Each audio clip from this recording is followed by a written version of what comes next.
Baik, kita bersua kembali, Max. Sebenarnya semestinya apa yang kita lihat, usaha kerajaan dalam memastikan dalam kita mendepani pandemik COVID-19 ataupun gejala ekonomi yang tidak menentu ketika ini adalah untuk memberikan lebih banyak insentif dan bantuan, khususnya kepada PKS supaya melihat PKS ini dapat dikembangkan perniagaannya, dapat meluaskan perniagaannya juga. Ya, dan yang penting dapat bertahan dalam situasi semasa. Betul. Dan untuk itu kita nak berbicara tentang bantuan disalur mampu lonjak semula industri PKS tempatan bersama dengan tetamu kita hari ini, iaitu Encik Ahmad Muzakir Hamid, merupakan pengerusi hal ehwal usahawan Persatuan Alumni UiTM Malaysia. Terima kasih Encik Ahmad bersama dengan kami hari ini.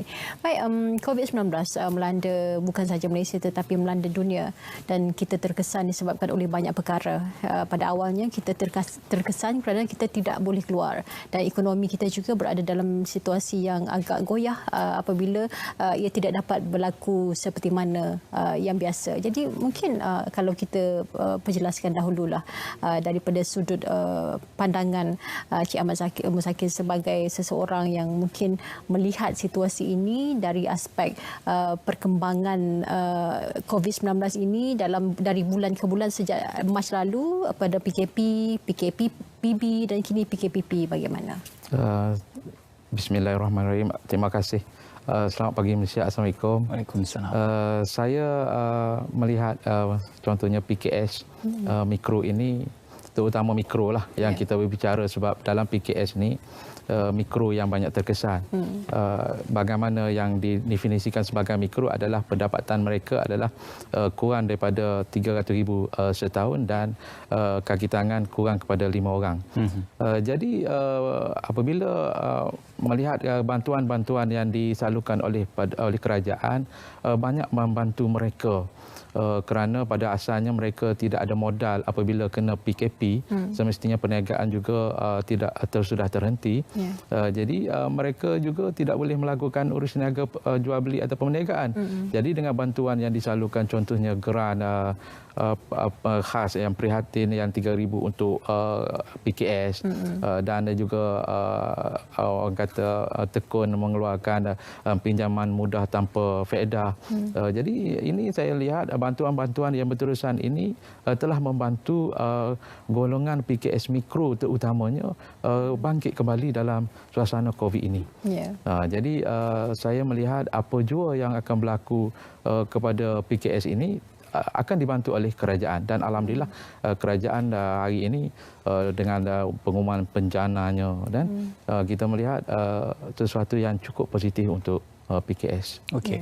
Sudah pasti bantuan yang disalurkan kepada PKS ini bukan saja tertumpu yang disalurkan oleh satu kementerian ataupun satu agensi semata-mata, tetapi kita ada beberapa kementerian seperti Kementerian Pembangunan Usahawan dan Koperasi, Kementerian Pembangunan Wanita, Keluarga dan Masyarakat turut memberi penumpuan kepada melahirkan lebih ramai usahawan mikro dan juga PKS, malah turut mengekalkan momentum mereka yang sudah menceburi bidang perniagaan ini. Jadi dalam hal ini, persoalan lebih penting adalah bagaimana sebenarnya golongan SASA ini boleh memanfaatkan setiap peruntukan yang disediakan oleh kerajaan melalui kita kata saluran birokrasi yang lebih tepat dan juga lebih memudahkan cara untuk mereka. Bagi pihak kita memandang cukup memandang serius melibatkan untuk mengelakkan kerana birokrasi. Kerana sudah tentu bila berbicara PKS mikro, sudah tentu mereka mesti dimudahcarakan. Dan apa yang berlaku dalam tempoh PKP ini, walaupun contohnya kerajaan mengumumkan lulus sesuatu permohonan, tetapi kerana birokrasi masih ada. Contohnya saya bagi contoh seorang usahawan yang buat teller, dia memohon untuk mendapat bantuan dengan tekun. Jadi untuk kelulusan itu sudah dapat, tetapi pelaksanaan orang kata dilambatkan. Jadi kerana birokrasi ini perlu dititik beratkan supaya PKS tadi disegerakan dari segi kewangan supaya mereka boleh bernafas. Di saat ini mereka masih lagi seolah-olah satu kejutan yang di luar jangkaan, di mana bila berlaku COVID, urus niaga sudah terhenti. Tetapi bantuan-bantuan tadi bukan sahaja kepada kita melihat sekarang bantuan kewangan. Tidak. Dia bantuan kerajaan telah menyediakan bimbingan, tempat untuk kita mendapat maklumat dan dari segi perundangan, dan banyak lagi bantuan yang kerajaan salurkan kepada PKS, dan ini cukup membuktikan kerajaan cukup perhatian kepada PKS, terutama mikro. Cuma kalau kita lihat bantuan demi bantuan yang telah pun diberikan oleh kerajaan dalam bantuan prihatin, penjana dan sebagainya, itu merupakan suntikan yang sedikit sebanyak mengupayakan kembali PKS ini supaya dapat kembali bangkit. Cuma setelah mereka ini mendapat bantuan dan sebagainya, bagaimana perancangan untuk masa akan datang? Kerana kalau kita lihat PKS ini dengan suasana persekitaran yang mungkin tidak sekondusif dulu untuk berniaga dan sebagainya, mereka terkesan untuk jangka masa panjang. Walaupun bantuan itu mungkin bersifat sementara, tetapi untuk masa akan datang pasti cabaran itu lebih besar lagi untuk mereka kembali mengupayakan diri mereka, dan pada masa yang sama juga mereka mampu untuk mungkin membuka kaedah perniagaan baru, contohnya secara dalam talian. Ya, PKS sekarang sudah orang kata melalui saat yang getih.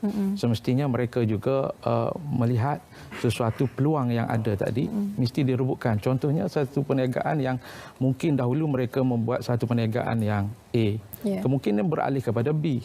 Dan kita melihat sesuatu tempat yang mungkin sekarang ini saya difahamkan pertambahan untuk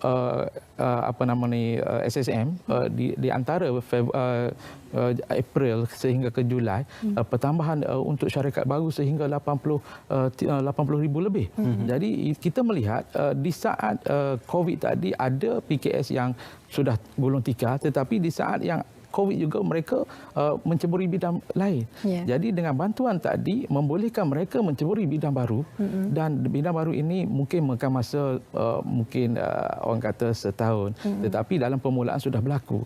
Jadi dengan adanya bantuan kewangan dan di samping dengan sokongan kerajaan dari segi kursus, bantuan bimbingan, dan saya yakin peralihan daripada perniagaan yang mereka asal tadi buat beralih kepada perniagaan baru, dan mungkin mereka akan berjaya. Dan saya yakin PKS mikro mempunyai kekuatan dari segi fizikal, mental untuk menghadapi suasana yang kita hadapi sebagai new normal ini. Okey, Encik Zaki sendiri memegang portfolio dalam bidang usahawan dan juga alumni bagi sebuah universiti tempatan. Jadi melihat isu-isu yang sering dibangkitkan adalah tentang bagaimana graduan yang selepas habis kerja sukar mencari pekerjaan ataupun banyak disalurkan kepada aspek keusahawanan. Tetapi bagi pemula kepada para graduan ini memulakan industri ataupun menceburkan diri dalam industri keusahawanan ini bukan satu perkara yang mudah. Jadi bagaimana sebenarnya satu perkara yang boleh kita gagaskan secara bersama supaya diperbanyakkan lagi golongan graduan ini menceburi bidang keusahawanan dan menjadikan keusahawanan sebagai kerjaya pilihan? Di universiti kita, kalau kita tengok apa rekod graduan, bukan mereka menamatkan pengajian terus mendapat pekerjaan. Kita yang dulu zaman 80-an, mungkin 90-an, kerja menunggu mereka. Tetapi sekarang ada yang menganggur, dan pengangguran ini ramai di universiti, bukan malah di UiTM, mungkin di universiti lain. Mereka ini mesti diberi pendedahan bahawa usahawan adalah mungkin menjadi kerjaya utama mereka. Tidak lagi memilih sebagai makan gaji.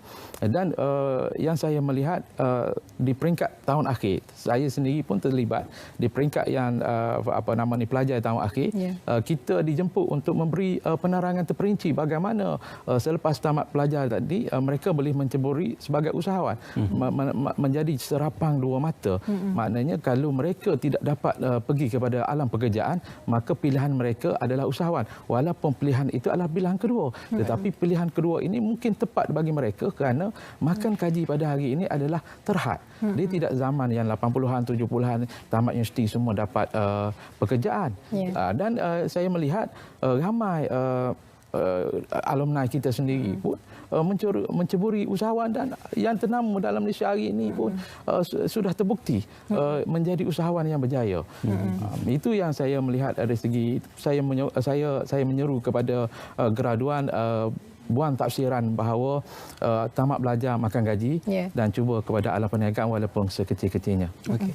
Saya tertarik apabila Cik Ahmad menceritakan tentang bagaimana graduan ini apabila mereka sudah menamatkan pengajian, walaupun pekerjaan itu tidak menanti mereka yang perlu mencari ruang itu. Apabila kita melihat sebenarnya sekarang golongan muda kita adalah golongan yang sangat kreatif. Mereka bukan lagi hanya menatang apa yang ada, tetapi lebih kepada usaha dan juga kreativiti masing-masing. Jadi bagaimana untuk masa akan datang kalau kita lihat dengan cabaran COVID-19 sekarang yang berlaku, kita tidak pernah menjangkakannya. Jadi persediaan yang seharusnya dilakukan oleh para alumni ini khususnya untuk mereka melihat lebih jauh ke hadapan bahawa kita tidak usah leka. Mungkin COVID-19 ini kita hadapi sekarang, tapi pada masa akan datang mungkin ada perkara-perkara lain pula, cabaran yang mungkin lebih besar daripada ini yang akan berlaku. Bagaimana?